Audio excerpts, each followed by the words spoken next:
On va travailler sur le deuxième pilier. Amen. Comme je le dis dans Colossiens chapitre 2, il est bien démontré que nous avons tout pleinement en lui. Lui qui est la parole. En lui, nous avons tout pleinement. Et Dieu interpelle son peuple à prendre conscience de la connaissance. Parce qu'il dit, mon peuple est dépouillé, parce qu'il lui manque la connaissance. La connaissance apporte la liberté. Donc il est important pour nous de pouvoir prendre conscience de ce qui nous revient de droit. La Bible que nous avions était testament. Lorsqu'on parle de testament, c'est que nous sommes hérités. Nous devons savoir de qui j'ai hérité, qu'est-ce que j'ai hérité. Nous avons hérité de Dieu, la vie éternelle, et nous avons hérité d'Abraham toutes sortes de bénédictions. Donc nous devions prendre à cœur ce que Dieu a mis entre nos mains. Nous devions connaître ce que nous possédons entre nos mains, pouvoir mieux agir. Alléluia. Amen. Donc nous allons partir sur le deuxième pilier, qui est le Proverbe 10, verset 4. Donc, nous avons vu que les mêmes lâches s'attirent la pauvreté et la main diligente s'enrichit. Donc il est important pour nous de retenir que nul ne naît pauvre ou riche. Nous venons au monde nus. Nous avons la seule richesse que Dieu nous a donnée, c'est son Fils. Celui qui a le Fils a la vie. Celui qui a le Fils est riche. Alléluia.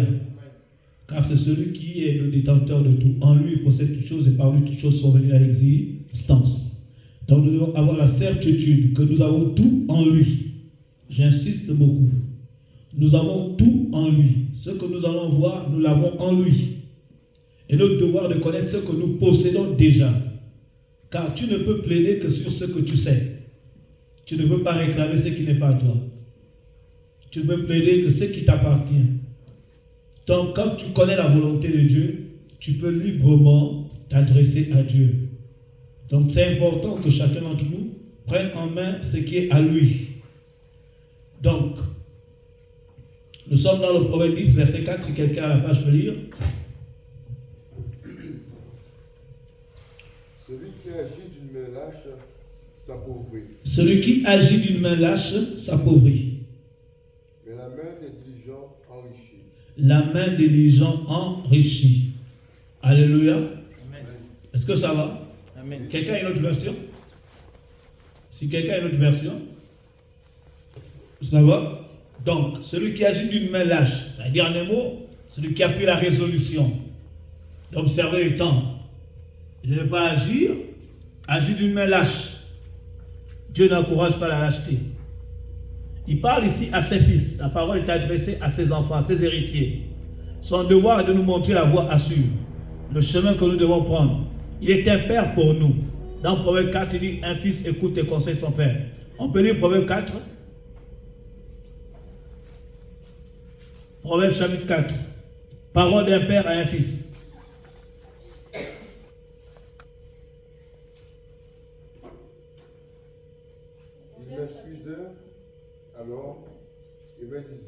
Il m'instruisait, alors il me disait. Que ton cœur retienne mes paroles. Que ton cœur retienne mes paroles. Observe mes préceptes. Observe mes préceptes. Et tu vivras. Et tu vivras. Alléluia. Amen. N'est-ce pas? Proverbe 3 aussi. Verset 1. Il s'adresse à son fils toujours. Mon fils, n'oublie pas mes enseignements. Mon fils, n'oublie pas mes enseignements. Et que ton cœur garde mes préceptes. Et que ton cœur garde mes préceptes. 2, il dit quoi? Car ils augmenteront ta paix. Car ils prolongeront les jours et les années de ta vie. Car ils prolongeront les jours et les années de ta vie. La longévité. Et la longévité est dans la main de la sagesse. Alléluia. Donc nous voyons que la dernière fois nous avons vu la différence entre le donner et travailler. Là on voit la différence entre donner et travailler. Donner procure des bénédictions. Or procurer, Dieu met à ta disposition des bénédictions lorsque tu donnes, alors que le travail ouvre le canal par lequel les bénédictions parviennent dans tes mains. Alléluia. Donc quand je donne, les écus de cieux sont ouverts. Mais il faut un canal par lequel Dieu doit amener ses bénédictions jusqu'à moi. Donc nous disons que donner ouvre, procure les bénédictions. Mais tu dois être en possession de ce qu'on t'a procuré. Et pour cela, nous avons besoin du travail. C'est pourquoi nous allons voir le deuxième pilier qui est le travail. Alors que le travail ouvre le canal par lequel les bénédictions vous parviennent. Donner établit la bénédiction, mais travailler représente la voie de délivrance de ces bénédictions de ta vie, dans ta vie. C'est pourquoi il est écrit dans Thessaloniciens que celui qui ne veut pas travailler ne mange pas non plus. Parce que Dieu n'encourage pas la paresse. Dieu n'encourage pas la paresse. Donc il dit, donner établit la bénédiction, mais travailler représente la voie de délivrance de ces bénédictions dans ta vie. Donner sans travailler, c'est comme verser de l'eau dans un panier. Proverbe 18, verset 16.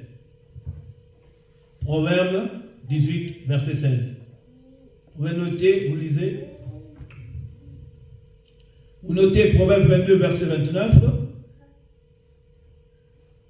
Proverbe 18, verset 16.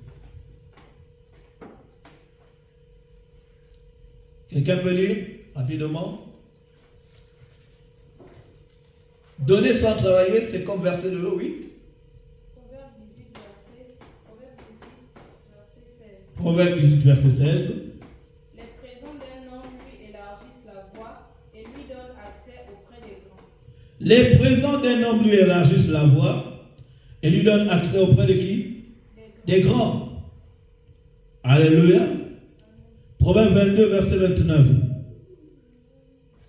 Élargir, c'est créer un espace pour que ces bénédictions parviennent. Les présents d'un homme élargissent la voie et lui donnent accès auprès des grands. Proverbe 22, verset 29. Oui. Si tu vois un homme habile dans son ouvrage, il se tient auprès des rois. Il ne se tient pas auprès des gens obscurs. Amen. Si tu vois un homme habile dans ses voies, il se tient auprès de quoi? Des rois. Il ne se tient pas auprès des gens obscurs. Celui qui marche avec les sages devient sage. Votre offrande et votre diligence déterminent votre place dans la société. Alléluia. On dit que ceux qui auront la connaissance de leur Dieu brilleront comme des étoiles, seront positionnés. Alléluia. Et quand on parle d'un citoyen céleste, c'est un homme élevé. Quand on parle d'une étoile, c'est un homme élevé, en grandeur. Dieu a dit, vous serez comme des étoiles dans le ciel. Donc vous serez élevés. On ne va pas vous piétiner. Quand Dieu dit à l'homme domine, la domination c'est la connaissance, l'acquisition des connaissances qui te permet de pouvoir régner. Si tu n'as pas ces connaissances-là, tu ne peux pas régner.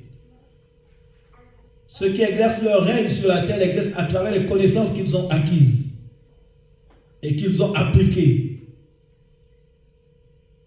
On ne craint pas certaines nations parce qu'elles sont grandes de non, non. Mais c'est parce qu'elles ont à nous une connaissance. Et leur connaissance les a amenés à fabriquer, à produire des armes nucléaires qui les amènent à être redoutables.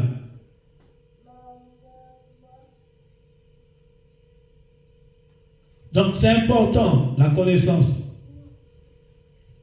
Votre offrande et votre diligence déterminent votre place dans la société. Nous allons prendre l'exemple d'un patriarche. Abraham contacta la promesse de bénédiction en donnant, mais il prit possession de cette promesse en travaillant. Dans Genèse chapitre 12, Dieu l'appelle. Genèse chapitre 12. Abraham reçoit l'appel. Et Dieu promit de le bénir. Genèse chapitre 12. Abraham reçoit l'appel et il reçoit la promesse d'être béni par Dieu. Mais entre Genèse 12 et Genèse 14, il s'est passé bien des choses. Au chapitre 14, il donne la dîme à Melchisedec, roi de Salem, puis l'obéit. Abraham était éleveur. Dieu n'a rien à fructifier si vous ne travaillez pas. Psaume 1, verset 1 à 3. Dans Genèse 14, on montre Abraham à l'action. Il donne la dîme à Melchisedec, roi de Salem, qui n'a ni commencement, ni fin, ni généalogie. Il est établi sacrificateur du Dieu très haut.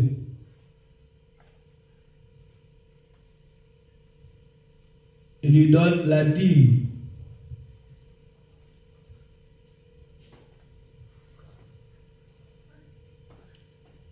Dans le psaume 1:1, on nous dit: heureux l'homme qui ne marche pas selon le conseil du méchant, qui ne s'arrête pas sur la voie des pécheurs, qui ne se fait pas en compagnie de moqueurs, mais qui trouve son plaisir dans la loi de l'Éternel et qui la médite jour et nuit. Il est comme un arbre planté près d'un courant d'eau. Tout ce qu'il fait lui réussit. Dans le succès et la réussite l'accompagne. Alléluia. Vous avez noté Genèse 12? Quelqu'un peut lire le premier, deuxième et troisième verset?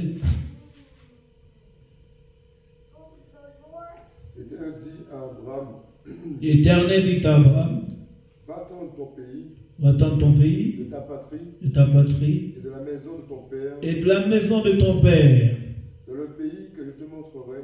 dans le pays que je te montrerai. Je ferai de toi une grande nation. Je ferai de toi une grande nation. Et je te bénirai. Je te bénirai. Je rendrai ton nom grand. Je rendrai ton nom grand. Tu seras une source de bénédiction. Tu seras une source de bénédiction. Je bénirai ceux qui te béniront. Je bénirai ceux qui te béniront. Et je maudirai ceux qui te maudiront. Et je maudirai ceux qui te maudiront. Ah, oui. Et toutes les familles de la terre seront bénies en toi. Et toutes les familles de la terre seront bénies en toi. Amen. Amen. Dans le chapitre 13, quand vous avez lu, vous allez voir qu'Abraham était riche. Mais il avait des troupeaux. Il était éleveur. Il avait des serviteurs. C'était un homme d'affaires, n'est-ce pas? Alléluia. Est-ce qu'Abraham a croisé les mains parce que Dieu lui a parlé? Non. Non, la promesse ne rend pas lâche. Elle vous rend active. D'abord, la foi exprime ceci. Celui qui croit que Dieu existe doit faire quoi? Il doit chercher Dieu. Celui qui croit que Dieu existe doit se mettre à la recherche de ce Dieu. Car Dieu récompense que ceux qui le cherchent. Donc, si tu dis je crois que Dieu existe et tu t'assois, même les démons aussi croient que Dieu existe. Si quelqu'un t'a fait une promesse, tu n'es heureux que lorsqu'il te détaille la promesse, lorsqu'il te met en possession de la promesse. On vous promet 100 francs et vous êtes content d'avoir les 100 francs, d'avoir reçu la promesse, mais les 100 francs sont utiles tant que vous ne l'avez pas encore reçu dans votre main, vous ne pouvez pas les dépenser. On est d'accord? N'est-ce pas? Vous avez reçu la parole, mais il faut que la parole soit concrète. Maintenant, il faut demander comment faire pour acquérir ces 100 francs. Ouais, quand l'ange est arrivé chez Marie, lui dire, mais tiens Marie, tu seras enceinte, tu vas avoir un fils. Elle a attrapé la parole. Et après, elle dit quoi? Elle dit, mais rien ne peut se faire s'il n'y a rien. Comment cela va se faire? Il faut qu'il y ait un comment. Il faut que tu me définisses comment je vais parvenir à acquérir ces choses. Tu m'as fait tant de promesses. Mais comment je vais entrer en possession et manifester ces promesses? Et un ange a défini la voie par l'accès. Dit le Saint-Esprit viendra sur toi, le Dieu te couvrira de sa puissance. C'est alors que naîtra de toi un fils. Et il sera appelé fils du Très-Haut. Si elle n'avait pas posé la question de comment, elle n'aurait pas compris ce qui allait se passer. Mais parce qu'elle a dit comment les choses vont se faire. Nous jouissons de toutes sortes de promesses. Mais nous devons toujours nous tenir devant la face de Dieu. Dieu dit il y a des choses que tu ne connais pas encore. Dans 1 Corinthiens chapitre 2, verset 9, il dit il y a des choses que ton œil n'a pas encore vues, que ton oreille n'a pas encore entendues, Tu ne peux pas sombrer dans un désespoir alors que Dieu te promet des merveilles. Il y a des choses que ton œil n'a pas encore vues, que ton oreille n'a pas entendues. Tu peux courir après un problème, ce n'est pas un problème, mais Dieu t'attend parce qu'il veut te révéler des choses. Celui qui a tes projets, c'est Dieu. Alléluia. Donc nous ne pouvons pas marcher dans le désespoir, c'est impossible. Nous ne pouvons pas nous lasser. C'est pourquoi Dieu parle de vainqueur. Un vainqueur, c'est quelqu'un qui se prépare toujours à combattre. Un athlète est toujours en train de travailler parce qu'il sait qu'il doit remporter le grand prix. Lorsqu'il se met sur la piste, ce n'est pas pour être perdant. Lorsque tu as reçu Jésus, tu deviens un vainqueur. Et tu ne peux pas attester l'échec dans ta vie. Quand les choses ne vont pas, tu vas au devant de la face de Dieu pour savoir. Tu ne peux pas être lassé la passive, attendre que ça arrive. Non. Tu dois provoquer cela. Admettons que la femme à la perte de sang serait en train d'attendre. Parce qu'on a dit ici, écoute dame, vous êtes guéri par les médecines de Christ. Maintenant, vous pouvez vous consoler avec ces machins. Elle a confessé, ça n'a pas marché. Elle a cherché. Elle allait rencontrer le maître. Elle a cherché le Saint-Esprit. Comment ces choses vont se faire? Le Saint-Esprit a dit, va chercher à toucher le pan de sa robe. Elle a cherché à toucher le pan de sa robe. C'est ainsi qu'elle a reçu sa guérison. Malgré qu'elle avait la douleur, mais elle n'est pas parvenue à guérir. Parce qu'elle était déterminée à changer sa condition. Alléluia. Dieu nous donne la possibilité de changer notre condition. Dieu nous donne la possibilité d'évoluer. Dieu nous donne la possibilité d'apporter des changements dans nos vies. Pas de nous apitoyer sur nous-mêmes. Non. La foi t'amène à changer. Radicalement. Pas être un sujet de scandale. Non. Si j'ai échoué là, je ne dois pas échouer là. Lorsque Pierre a échoué dans le lac, Jésus l'a ramené dans ce même lac. Alléluia. Amen. Dieu ne cautionne pas l'échec. Est-ce qu'on se comprend? Donc le travail est important. Aujourd'hui, beaucoup utilisent des voies pernicieuses pour en arriver à certaines fins. C'est pas bon. Tu vas vendre ton âme. Ça, c'est la lâcheté. C'est une voie de lâcheté. Seuls les lâches vont après les démons. Mais les vainqueurs affrontent le Dieu vivant. Parce que le diable va te présenter des raccourcis. Mais Dieu ne te présentera jamais des raccourcis. Il te dira, mon fils, tu crois en moi, tu me cherches, tu me trouves en dialogue. Alléluia. C'est le dialogue. La foi n'appartient pas aux lâches et moribonds. Non. La foi appartient aux vainqueurs. Allez, celui qui croit que Jésus est le Fils de Dieu est né de Dieu. Et celui qui croit qu'il est le Fils de Dieu triomphe du monde, car notre foi nous amène à triompher du monde. Dans la foi, c'est un catalyseur qui t'amène vers la victoire. Jamais vers l'échec. Alléluia. Est-ce que ça va? Amen. Donc, le don vous positionne.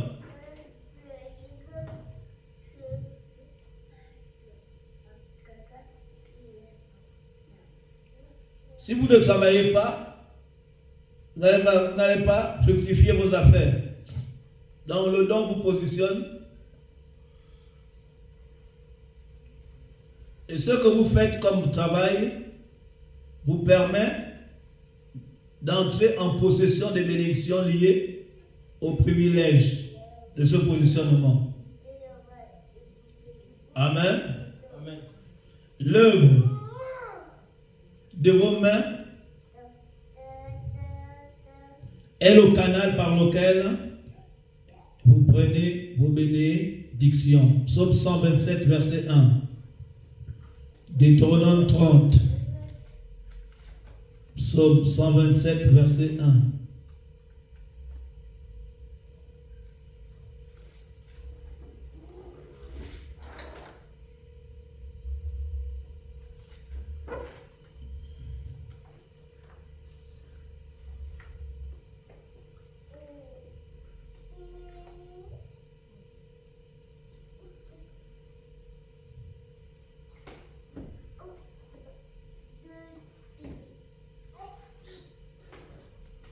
Psaume 127, verset 1, tu peux lire? Ceux qui la bâtissent, si l'Éternel ne bâtit pas la maison, ceux qui la bâtissent travaillent en vain. Si l'Éternel ne garde pas la ville, si la garde, veille en vain. Alléluia. Amen. Si l'Éternel bâtit la vie, celui qui bâtit en vain. Amen. Donc, Deutéronome 30, verset 9. L'Éternel, ton Dieu, te comblera de bien en faisant prospérer tout le travail de tes mains, le fruit de tes entrailles, le fruit de tes troupeaux et le fruit de ton sol. Car l'Éternel prendra de nouveau plaisir à ton bonheur, comme il prenait plaisir à celui de tes pères. Alléluia. Amen. Est-ce que ça va? Amen. Il fera prospérer le travail de tes mains. Dieu a toujours promis de bénir le travail de nos mains. Amen. Amen. Est-ce que ça va? Oui, ça va. Ok. Dieu ne peut bénir que si vous faites quelque chose de vos mains. C'est votre travail de l'alliance qui attire l'aide de Dieu. Jésus dit en Jean 5, travaillez non pour ceux qui périssent, mais travaillez pour ceux qui ne périssent pas. Amen. Amen. La prospérité de ce royaume ne se limite pas aux offrandes, mais continue dans le travail. Beaucoup donnent, mais peu travaillent. Beaucoup donnent, mais peu travaillent. Alléluia. Tout dernièrement, on disait que dans Jean 6, on nous a montré, il y avait les trois voies étaient là. Il y avait le don de soi dans le jeûne de la prière. Mais il fallait quelque chose pour fructifier. Le matériel attire le matériel. Il fallait quelque chose. Il fallait le pain, il fallait le vin, il fallait le poisson plutôt. Ils avaient rempli les trois étapes. Ils ont jeûné, ils ont écouté la parole. Mais il fallait maintenant acquérir la prospérité, quelque chose pour remonter la chair. Le corps était fatigué. Et là, il fallait appeler la providence divine. Mais Jésus a montré la voie, pourquoi il a rendu grâce. Parce que les trois étaient réunis. Alléluia. Amen. Le jeûne, c'est un travail. La prière, c'est un travail. Ça a accès à des révélations. On dit dans Acte 13, l'église d'Antioche servait le Seigneur dans le jeûne de la prière. Acte 6, Pierre dit, nous allons nous livrer au travail qui est la prière et la méditation de la parole. Ça, c'était leur appel. Il y a certains serviteurs qui disent, non, ne travaille pas, c'est pourquoi non. Tu appelles en plein temps, tu travailles. Mais tu dois toujours faire des recherches. Tu dois fouiller la parole de Dieu. Tu dois acquérir les connaissances dans ce que tu désires.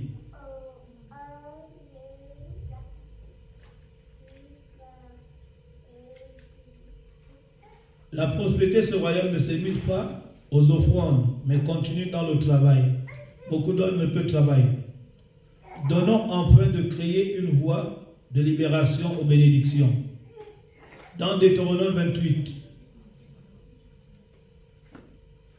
vous pouvez noter, vous découvrez la liste des bénédictions qui sont liées au travail. Notre travail sera cependant craint. Notre travail sera cependant vain sans une pratique assidue de l'offrande, de l'alliance, du don. Agé chapitre 1, verset 11. Dans Deutéronome 28, vous découvrez que toutes les bénédictions listées sont conséquentes au travail du peuple. Toutes les bénédictions listées, donc à partir du verset 1 au verset 14, toutes les bénédictions qui sont listées dans ce verset, dans Deutéronome 28, sont conséquentes au travail. Dieu dit, je bénirai le travail de tes mains. Donc notre travail sera cependant vain sans une pratique assidue de l'offrande, de l'alliance du don. Lorsque Dieu parle à Malachie, et qui dit au peuple que vous me volez dans les offrandes, ce n'est pas parce que le peuple n'a pas acquéri. Non, c'est parce que le peuple a acquis. Il a donné au peuple. Mais le peuple n'a pas été reconnaissant. Le peuple n'a pas été reconnaissant. Quand vous lisez Genèse 29, 30 et 31, vous allez comprendre que Dieu a béni Jacob sur la base du travail. Dans Genèse 28, il donne une sorte de promesse à Jacob. Jacob reçoit les bénédictions de la part de son père. Son père lui bénit. C'est des paroles qu'il libère. Il lui donne des paroles. La bénédiction est une parole. Il prononce sa parole sur son fils. C'est ce qui a amené la haine entre les deux. Il voulait avoir la parole qui sort de la bouche de leur père, la bénédiction. Un père ne peut libérer qu'une parole. Et il a libéré la parole. Le fils a reçu la parole. Et il a gardé cette parole dans son cœur. Et comme il a gardé cette parole, il a marché avec cette parole. Le Dieu qui est dans cette parole, qui est la parole lui-même, s'est révélé à lui dans Genèse 28, alors qu'il était dans un profond sommeil. Il a vu une échelle qui reliait le ciel et la terre. Et là, le Dieu lui a parlé du haut de l'échelle, démontrer la médiation entre Dieu et les hommes. Jésus-Christ, le médiateur entre Dieu et les hommes. Et Dieu lui a donné la parole. C'est des promesses. Il lui a montré son statut. Et à partir de là, Jacob ne s'est pas arrêté là. Il n'a pas dit, bon, comme j'ai reçu la parole, je croise mes mains. Non. Arrivé chez la femme, Jacob s'est mis au travail. Quelqu'un qui n'avait jamais élevé les moutons. Fils d'éleveur, il passait son temps que dans la tente, à côté de sa mère, pour écouter le conseil de sa mère. Mais il avait de l'expérience. Si vous voyez comment les autres faisaient. Et là, il va apprendre. Et c'est pendant qu'il travaillait que Dieu va lui révéler comment devenir riche. Il est né de nouveau, si on peut le dire. Il est enfant de Dieu, c'est un patriarche. Mais il n'a pas dit que pendant que je suis sur la terre, je croise mes mains. Non, il a dit, je dois me rendre utile. Je dois prouver à ce païen, adorateur d'idole, que le Dieu que je prie est le véritable Dieu. Qu'il a une science aussi élevée. Dieu peut t'amener à créer là où il n'y a pas possibilité de créer. Alléluia. Amen. Ayons une bonne réflexion de ce Dieu. Dieu n'encourage pas la lâcheté. Souviens-toi que tu as celui qui a créé les cieux et la terre. Quand Daniel a compris que celui avec qui il marche est le Dieu qui révèle même les choses cachées, il n'a pas hésité d'aller voir le roi et lui dire, roi, je vais me rendre utile. Certes, la menace est sur tout le monde, mais moi, je me rends utile. Tu as oublié le songe, mais moi, je vais te dire le songe. Je connais un Dieu dans les cieux qui révèle les secrets. Il allait chercher Dieu. Malgré tous les diplômes, toute la connaissance qu'il avait de Babylone, il savait qu'il ne peut pas être élevé à cet échelon, mais Dieu lui donnait une opportunité d'être élevé. Il a révélé le secret du roi. La terre est remplie de problèmes en ce moment. Et la création attend des solutions. On peut se rendre utile. Un seul secret de Dieu peut changer ton statut. Alléluia. Est-ce que ça va? Amen. Donc ne te lasse pas de chercher Dieu. Cherche-le pour une cause juste.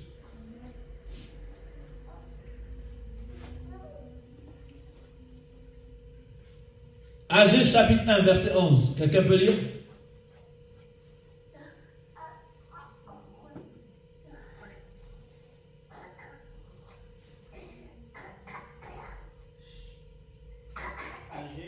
Agé chapitre 1 verset 11. On peut aller vite? J'ai la parole dans Agé chapitre 1 à partir du verset 11. J'ai appelé la sécheresse sur le pays, sur les montagnes, sur le blé, sur le mou, sur l'huile, sur ce que la terre peut rapporter, sur les hommes et sur les bêtes, et sur tout le travail des mains. Alléluia. Vous pouvez comprendre que quand vous ne donnez pas dans ce royaume, vous finissez dans la frustration et la déchéance. Quand vous ne donnez pas, vous finissez dans la frustration. Nous sommes dans le royaume de Dieu et ce royaume est régi par des règles.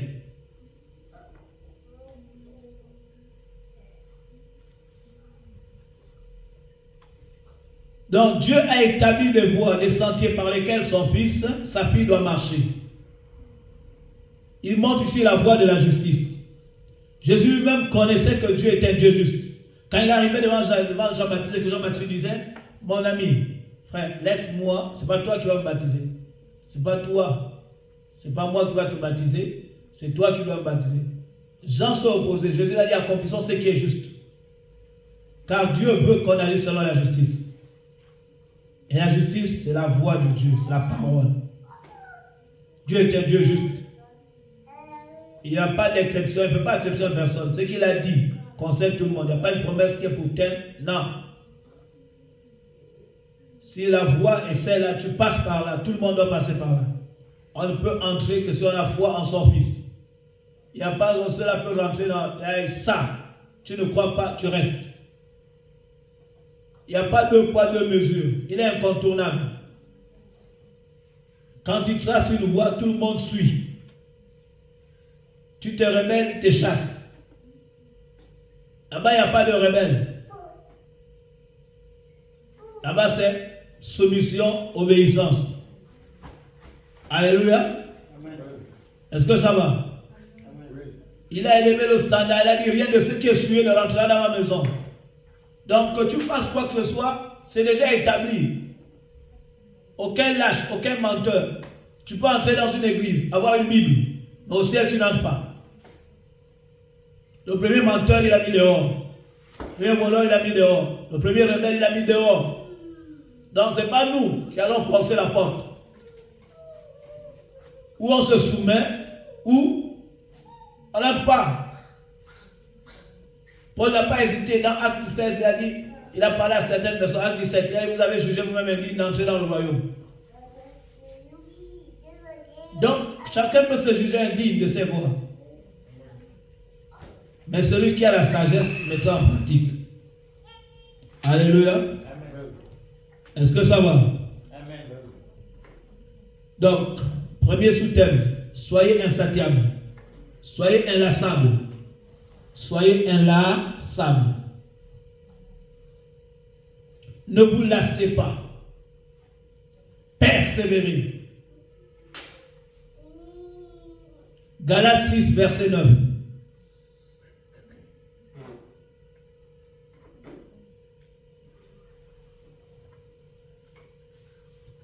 Le royaume de Dieu appartient aux violents. Ceux qui usent de violence. Il ne se lasse pas. Il est déterminé. Nous, on est sans excuse. Parce que Dieu lui-même est descendu sous la forme humaine. Il a travaillé. Il a dit aux Juifs, vous n'avez pas d'excuse. Si je ne serais pas venu, votre péché devait être là. On devait voir ce qui va faire. Mais maintenant que je suis venu, vous n'avez pas d'excuse. Donc nous aussi, on n'a pas d'excuse. Galates chapitre 6, verset 9. Quelqu'un peut nous lire cela?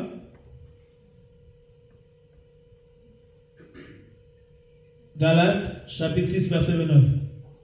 Ne nous laissons pas de faire le bien. Ne nous lassons pas de faire le bien. Car nous moissonnerons au temps convenable. Car nous moissonnerons au temps convenable.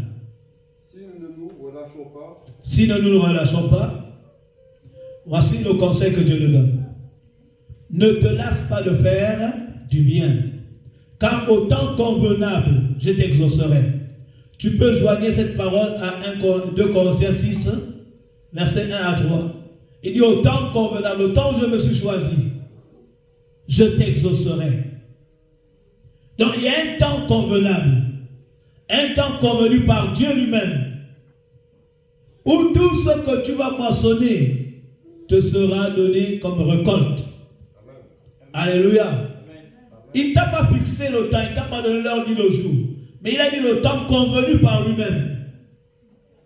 Il te donnera ce que tu as amassé, te reviendra, car il est débiteur de personne.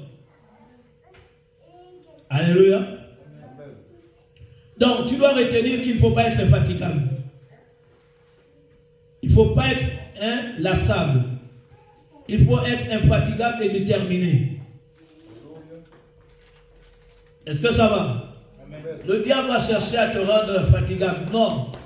C'est-à-dire que ceux qui sont infatigables, ceux qui courent, ne se lassent point.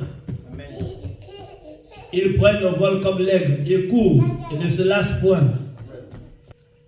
Il faut être infatigable et déterminé. Marc 4, versets 26 à 28. Il dit encore, il est du royaume de Dieu, comme quand un homme jette de la semence par terre. Qu'il dorme ou qu'il veille, nuit et jour, la semence germe et croît sans qu'il sache comment. La terre produit d'elle-même d'abord l'herbe, puis l'épi, puis le grain, tout formé dans l'épi. Et dès que le fruit est mûr, on y met la faucille, car la moisson est là. Alléluia. Amen. Amen. Amen. Est-ce que ça va? Amen. Jacques 1, verset 5, vous notez.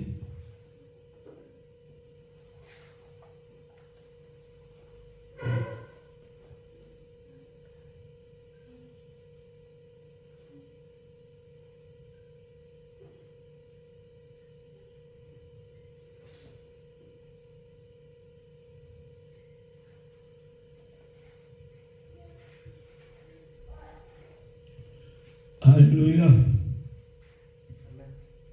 La révélation que vous recevez de Dieu ne donne de résultats que par des étapes. La révélation que vous recevez de Dieu ne donne de résultats que par des étapes.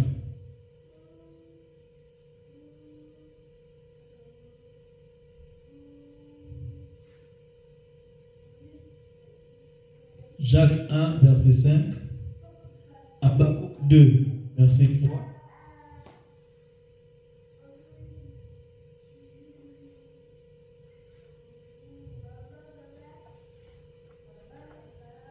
Jacques 1, verset 5. Habakkuk 2, verset 3.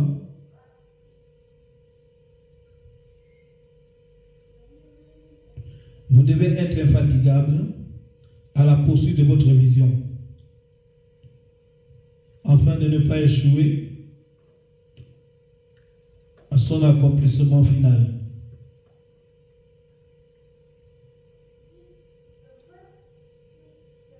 En Habakkuk 2, il dit, je me tiens à mon poste pour entendre ce que l'Éternel me dira, n'est-ce pas? Et Dieu dit, grave la prophétie, grave-la et poursuis-la.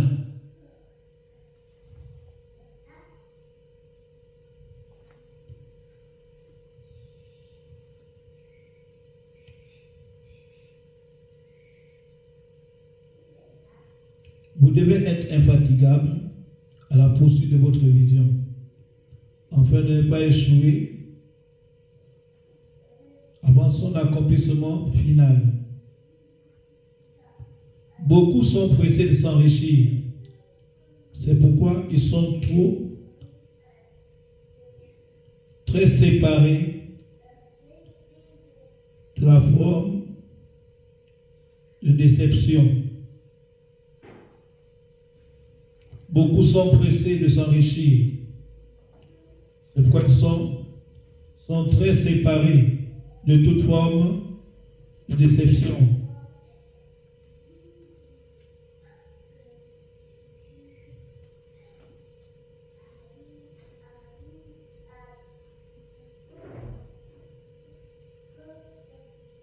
Vous savez, il nous dit que celui qui se presse tombe dans le péché. Tu as vu un enfant qui vient de naître, il vient à peine de recevoir Christ. Il est nouveau-né. Mais il va commencer à te dire, ça fait 2 ans que je suis ici. Je mange, je prie. Frère, tu as quel âge? Tu es un nouveau-né. Il y a des choses qui peuvent encore t'échapper.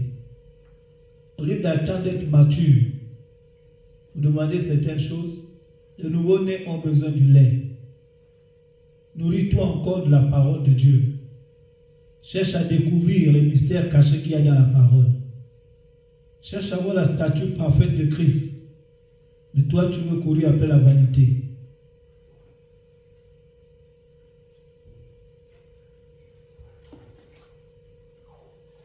La Bible nous dit que celui qui trouve une femme intelligente a trouvé le bonheur. N'est-ce pas? L'intelligence, c'est quoi? C'est s'éloigner du mal. Et l'intelligence est un des amis de la sagesse. Or, celui qui s'éloigne du mal a trouvé l'intelligence.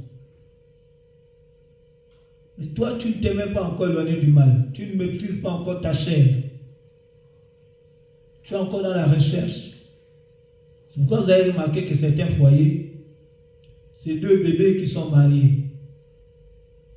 Parce que la Bible nous dit que si on trouve encore mieux le bout des disputes, des divisions, des envies, des querelles, n'êtes-vous pas charnel et n'êtes-vous pas au lait? Donc le fait d'être marié ne veut pas dire forcément qu'on est déjà des adultes.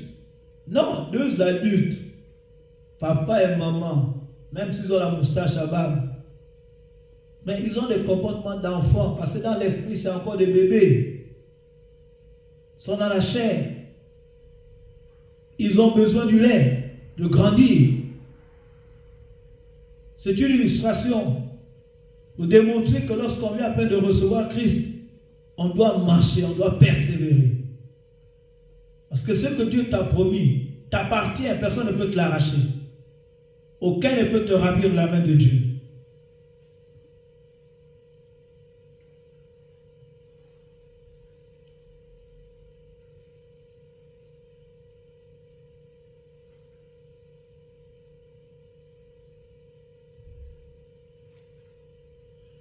Fructifiez votre salut en travaillant et en donnant.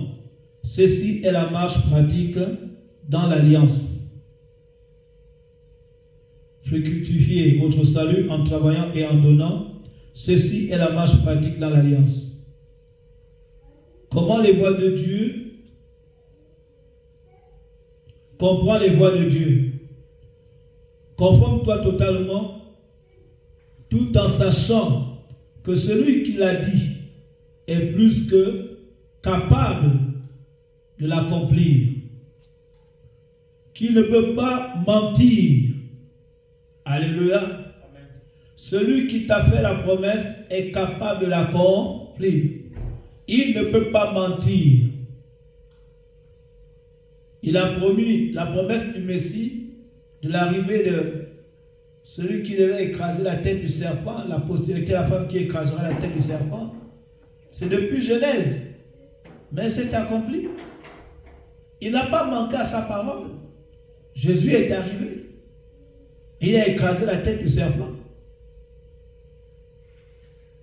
Hébreu lit cela en disant, puisque tu as goûté à la chair et le sang, lui aussi il a goûté à la chair et le sang. C'est ainsi qu'il a anéanti celui qui avait le pouvoir de te détruire, le diable. Dans Hébreu 2, verset 11 à 17, à 18 même.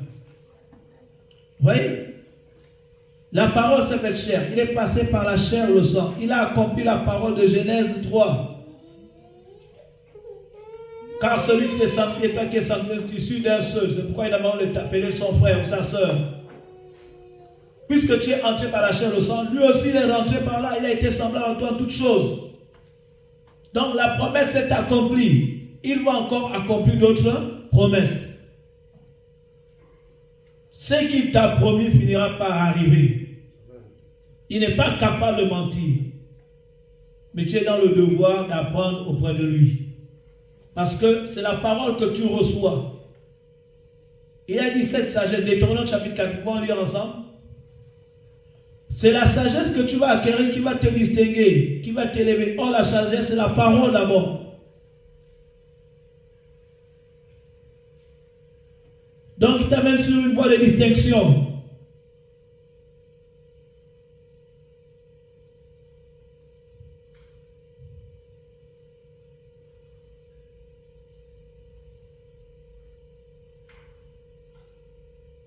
Maintenant, Israël, écoute les lois et les ordonnances que je vous presse, je vous enseigne. Mettez-les en pratique afin que vous viviez et que vous entriez en possession. Allez, reçois ma parole. Toi, tu as la parole avec toi. Jésus-Christ, c'est ta sagesse. Entrer en possession, ça ne veut pas dire que tu ne vas plus lire la Bible. Non, tu dois la lire.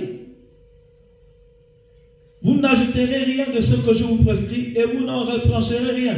Mais vous observerez le commandement de l'Éternel votre Dieu tel que je vous l'ai prescrit. Vos yeux ont vu. Hein? Vous qui vous êtes attachés à l'Éternel votre Dieu, verset 4, vous êtes aujourd'hui tous vivants. Voici, je vous enseigne des lois et des ordonnances comme Dieu, l'Éternel mon Dieu, me l'a commandé, afin que vous les mettiez en pratique dans le pays dont vous allez entrer. Allez prendre monsieur. Vous les observez, vous les mettez en pratique, car ce sera là votre saint. Yes. Alléluia. Amen. Et c'est ce que nous faisons. On vous inculque les voies de la sagesse. Donnez-leur ces lumières. Une fois qu'ils sont éclairés, les gens verront comment la lumière va agir en eux, va les rendre disponibles. Va se servir d'eux pour accomplir tout ce qu'elle a dit. Parce que la parole va te rendre actif, productif. Mais entre en possession. Il dit, prenez possession de ces paroles.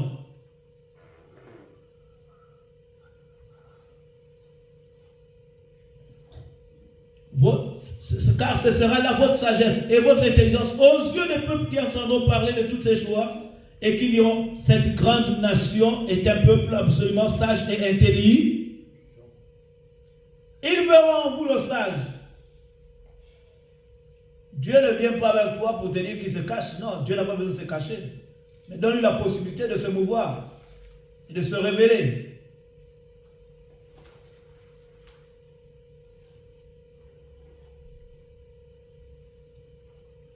Au nom de Jésus, je maudis toute force dressée contre vous, qui vous forçait à échouer, qui vous ferait échouer dans la pratique de cette alliance au nom de Jésus. Je maudis toute force. Disons ensemble, je maudis. Toute force dressée contre moi, qui veut me faire échouer dans la pratique de cette alliance. Au nom de Jésus. Amen. L'impatience apporte la perte. 1 Samuel 15. Vous savez, quand on est impatient, on invente des voies, on invente des façons. On cherche maintenant à escroquer le peuple. Frère, Dieu n'a pas besoin que tu escroques pour lui faire valoir. Dieu t'a donné une sémence. Celui qui est en toi est capable de prendre en main des nations. Et il prend des nations entières en main. Vous voyez, quand Babylone, c'était à Babylone, le roi de Nebuchadnezzar, un matin s'est levé et dit, n'est-ce pas Babylone ici que j'ai construit? Dieu l'a frappé. Parce qu'il a méconnu, c'est la main qui a construit Babylone. Amen. Les gens croient que ce sont eux qui construisent la terre. Non! La terre appartient à l'Éternel. L'homme bâtit une maison, mais c'est Dieu qui construit toutes choses. Amen. C'est pourquoi au jour où il voudra, il va détruire sans demander à quelqu'un la permission. Amen. Il s'est fixé un jour, puis il va mettre la terre, le ciel, dans le feu. Qui va lui dire pourquoi tu fais cela? Mais c'est la preuve que celui-même qui a bâti la terre, il se sert de ton intelligence. Il se sert de tous les instruments que tu vas avoir à tes côtés pour bâtir ce qui lui revient de toi. Il établit qui il veut. Et quand il établit un roi que celui-ci devient perverti, il enseigne à son peuple le choix que vous avez fait. Il dit, bon, comme vous m'avez rejeté, mais voici ce que vous allez subir entre ses mains. C'est vous-même qui provoquez votre malheur. Donc, il est important de comprendre que Dieu est le seul maître.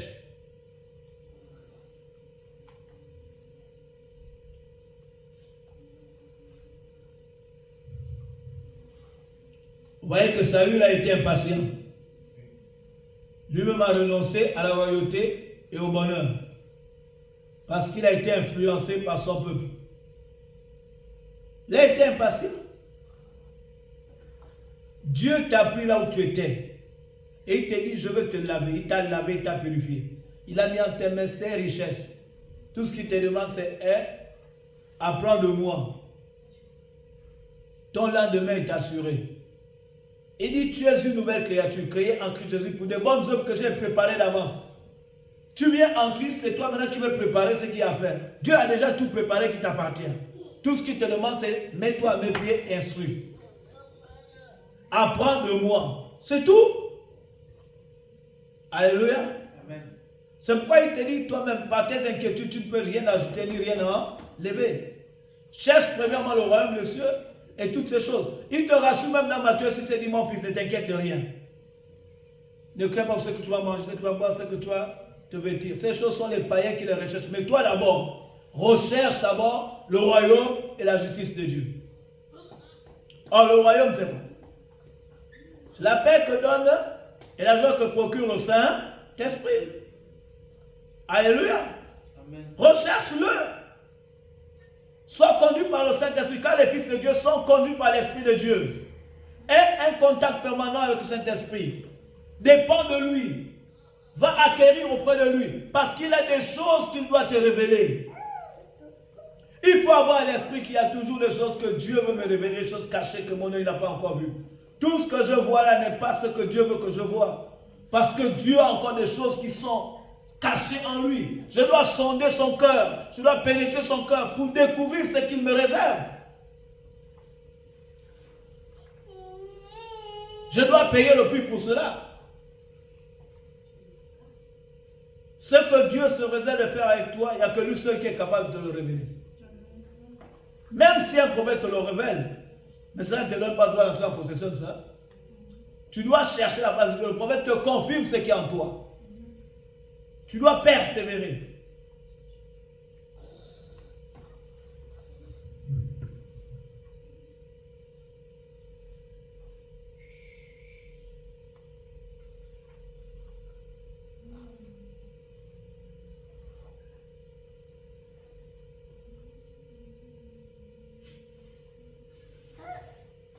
Beaucoup sont ceux qui ont abandonné, alors que l'instant de la percée était proche, sans souvent que Saül a abandonné.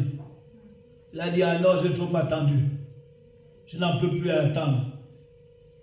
Il y a des sœurs qui ont commencé à vivre dans la sanctification. Quand elles ont vu que ça tarde, elles ont dit, non, je vais quand même essayer encore. Elles ont cassé tout le travail qu'elles ont commencé. Tout est à zéro. Il y a des frères qui ont commencé à vivre dans la sanctification. Tellement les a acculés, on les a traités de Mungu, qu'ils sont repartis encore. Ils ont cassé tout le travail qu'ils avaient commencé. Frère, le fondement reste, mais tu as brisé tous les murs. Tu as tout cassé, tu reviens à zéro. Il y a certains qui ont été sur le bon chemin, mais tellement la pauvreté les a acculés, qu'ils ont commencé à trouver toutes les voies de ruse. Comment estorquer? C'est mauvais, frère. Tu as une grâce particulière. Et la prospérité de Dieu, il ne la donne pas avec stress. Tu as la paix du cœur quand tu manges. Tu n'es redevable à personne. Et personne ne va te dire, oh, c'est à cause de moi que tu es là-bas. Non. C'est Dieu qui utilise les gens. Personne ne va te dire, non, il est venu mendier chez moi. Non, non, non, non. J'ai toujours l'habitude de dire à mes frères, et mais le fait que Dieu m'a appelé en plein temps ne donne pas le droit de venir être un mendiant dans vos maisons. Mais je crois qu'à Nazareth, je suis parmi les pasteurs les plus prospères, bien que je sois en plein temps. Je ne manque pas. Je fais des recherches. Je suis la voix de mon Père. Donc nous devons ensemble persévérer. Amen. Il y a des choses que Dieu se réserve pour toi. Amen. Alléluia. Amen. Amen. Vous voyez, comment il s'appelle? Laban avait juré que Jacob ne va pas trouver une voie de sortie. Pour lui, tant que celui qui tenait, qui avait la bourse, Jacob ne pouvait pas sortir. Il se disait, il n'y a pas possibilité. Jacob ne pourra pas partir. Il va utiliser Jacob jusqu'à la fin. C'est la mort qui va les séparer. Et il s'est attendu. Il a trouvé un moyen d'escroquer Jacob. Lui voler son salaire.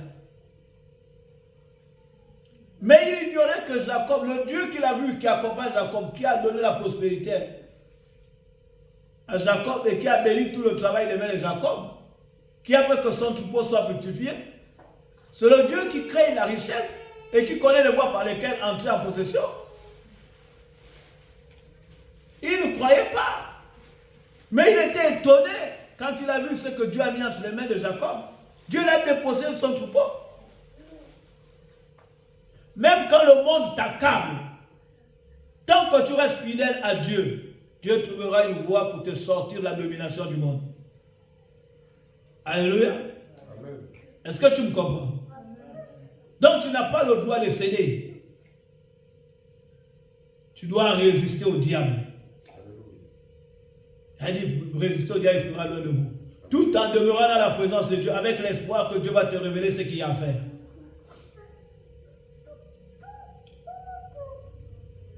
Nous ne devons pas abandonner. Est-ce que ça va? Marc 13, verset 13.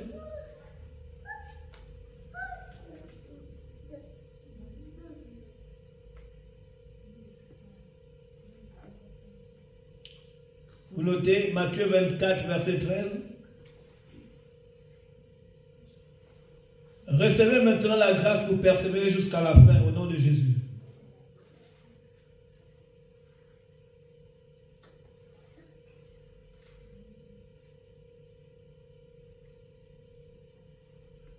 Reçois la grâce maintenant, reçois maintenant la grâce pour persévérer jusqu'à la fin.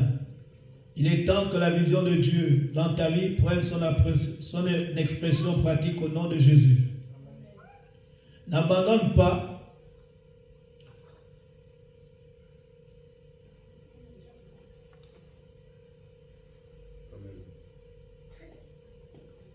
Tu es sur le point d'entrer dans ta destinée maintenant. Alléluia. Reçois ces paroles d'encouragement que Dieu te donne. 2 Corinthiens 6, verset 10.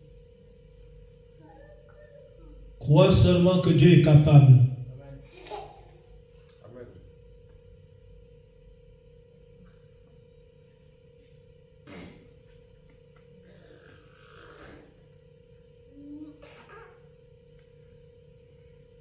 Crois seulement que Dieu est capable. Ésaïe 55. Ésaïe 48. Tu notes cela?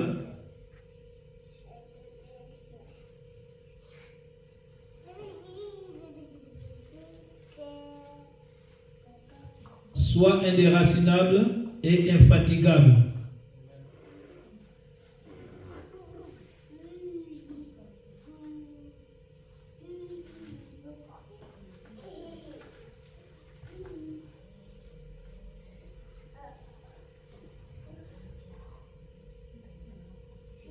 Amen.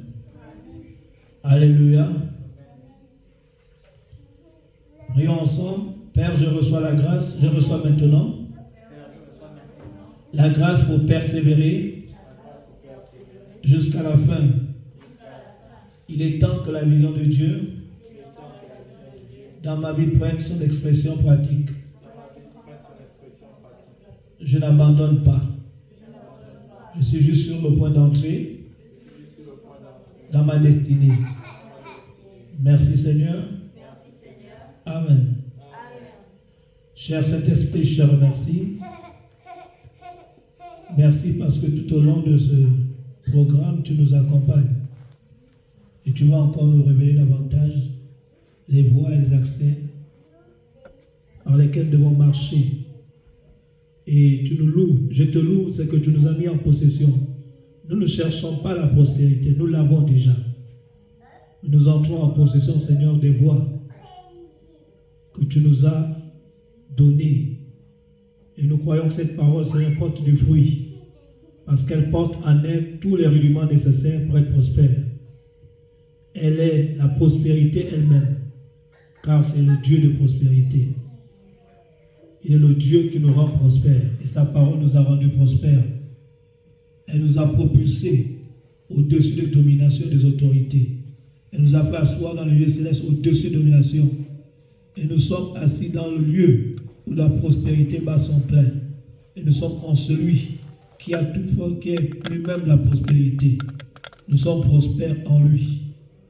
Tout ce que nous voyons, Seigneur, c'est l'amener cela à l'accomplissement. Et nous croyons, Seigneur, que cette parole a mis en mouvement des anges qui vont travailler en direction de cette voie. Amène à l'existence ce qui n'existe pas dans la vie de tes servantes, tes serviteurs, au nom de Jésus. Amen. Dieu vous bénisse.